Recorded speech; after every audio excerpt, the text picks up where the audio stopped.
Nono ano, vamos então para a segunda aula sobre a República Nova. Na aula passada, nós vimos como ocorreu a chamada Revolução de 1930, em que Getúlio Vargas, o líder civil do movimento, que terá um grande apoio do exército brasileiro, tomará o poder, vai depor do cargo o presidente Washington Luiz e vai assumir a presidência de forma provisória, prometendo ser provisória, para tentar criar uma nova constituição, colocar ordem no governo que estava estabelecido até então, com a justificativa de que as eleições que foram feitas em 1930 foram fraudadas. Então agora nós vamos ver como que vai ser esse governo provisório, em que o Getúlio Vargas assumirá a presidência da República. Bem, para começar, vocês vão perceber que o governo provisório durou praticamente um mandato inteiro, porque ele vai ser de 1930 até 1934. Então, o Getúlio Vargas, quando ele assume o governo provisório, ele já tem que de cara resolver o seu maior problema, que é a crise do café. Como nós vimos em aulas passadas, o café era o principal produto do Brasil. Então, se tivermos problemas na venda do café, o Brasil inteiro, a economia do país inteiro será afetada. Só que nós estamos numa situação que o café passou a não valer quase nada. Por uma razão muito simples. 73% das safras de café do Brasil era comprada pelos Estados Unidos. No entanto, vocês sabem que os Estados Unidos acabou de passar pela quebra da Bolsa de Nova York e em 1930 ele está só nos primeiros momentos da grave crise econômica que ele vai enfrentar. Então é claro, café não é uma prioridade para os norte-americanos. O que eles vão fazer? Simplesmente param de comprar café. Significa, portanto, que esse 73% da safra nacional vai ficar aqui, não será vendido mais para os Estados Unidos.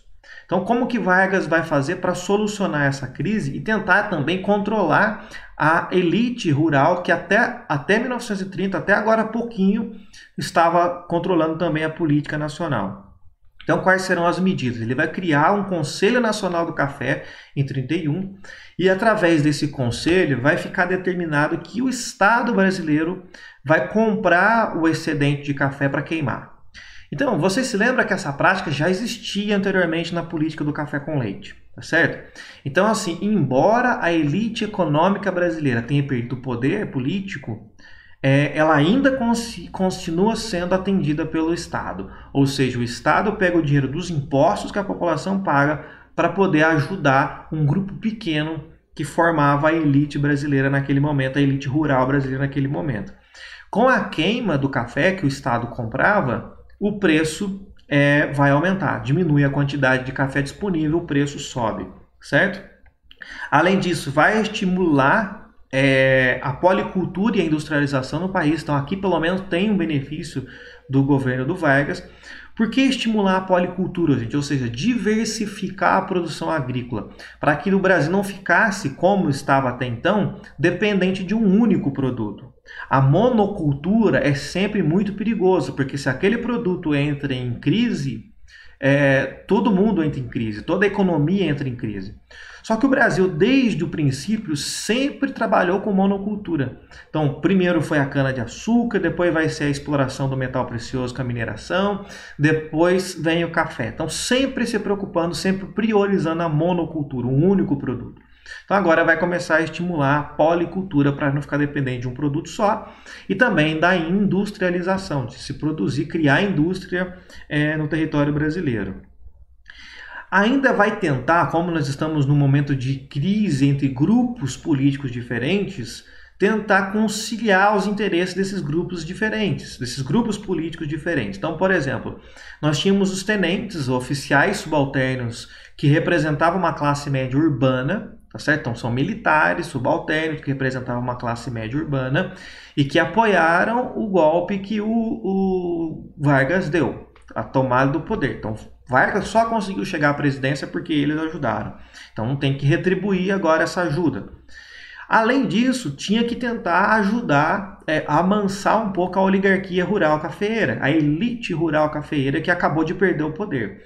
Então, como ela foi destituída de poder, eles estão, claro, revoltados com isso, mas eles não podem ser completamente desprezados porque eles controlavam a atividade econômica, eram eles os donos das plantações de café, que era o principal produto do Brasil. Então, eles controlavam a atividade mais importante do país. Então, não podiam ser desprezados. Mas, claro, qual foi o caminho que Vargas encontrou para conciliar? Olha, vocês perderam o poder político, mas fiquem tranquilos que o Estado vai ajudar vocês a não entrar, não perder dinheiro com a crise do café. O Estado vai dar dinheiro para vocês não ter prejuízo com o café. Além disso, Vargas também vai dar uma atenção maior ao operariado, à classe trabalhadora, que era um grupo que estava crescendo cada vez mais. Porque, veja só, se o Vargas incentiva a industrialização, quem vai trabalhar nessas indústrias? A classe operária, a classe trabalhadora. Então, quanto mais indústria, mais aumenta a classe operária, certo? Então, para ajudar nessa classe operária aqui, assim como nós já vimos também anteriormente em outros lugares, quando você tem industrialização e não tem leis que beneficiem o trabalhador, esse operário vai ser extremamente explorado. Vai ter longas jornadas de trabalho, salário muito baixo, não terá um dia da semana para descanso. Se caso ficar doente ou perder o emprego, ele não tem nenhuma vantagem, nenhum benefício, ele vai simplesmente ser abandonado. Então, essa população que está trabalhando na fábrica vai querer benefício, vai querer que o Estado dê a eles essas melhores condições de trabalho. Então, o que o Vargas vai fazer? Vai criar o Ministério do Trabalho, que durou, da criação do Vargas, durou até o ano passado, quando o atual governo fechou, destituiu o Ministério do Trabalho. Mas o Vargas criou o Ministério do Trabalho, criou o Ministério da Indústria e do Comércio, em 1930, para poder regulamentar uma legislação trabalhista no país, que mais tarde vai realmente fazer muita diferença com o estabelecimento de salário mínimo, de férias, final de semana remunerado, uma carga de jornada de trabalho diária de no máximo 8 horas, se passar disso tem que pagar um valor superior, pagar uma hora extra, e assim por diante. Então o Vargas vai dar essa atenção para a classe operária. Por outro lado, também esses ministérios eram uma forma de manter os trabalhadores sob o controle do Estado. O Estado controlar esses trabalhadores para evitar protesto. De que forma? Atendendo algumas reivindicações deste grupo, certo?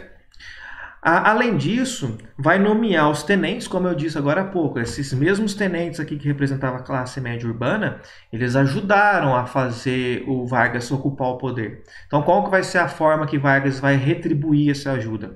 Vai nomear eles interventores nos estados e nas capitais. Então, muitos lugares deixará de ter, por exemplo, um governador. Quem vai governar o estado é alguém que Vargas vai nomear. E quem que Vargas vai nomear? Esses oficiais do exército, certo? Então, eles apoiaram o movimento de 30, então é claro que eles vão querer alguma coisa em troca.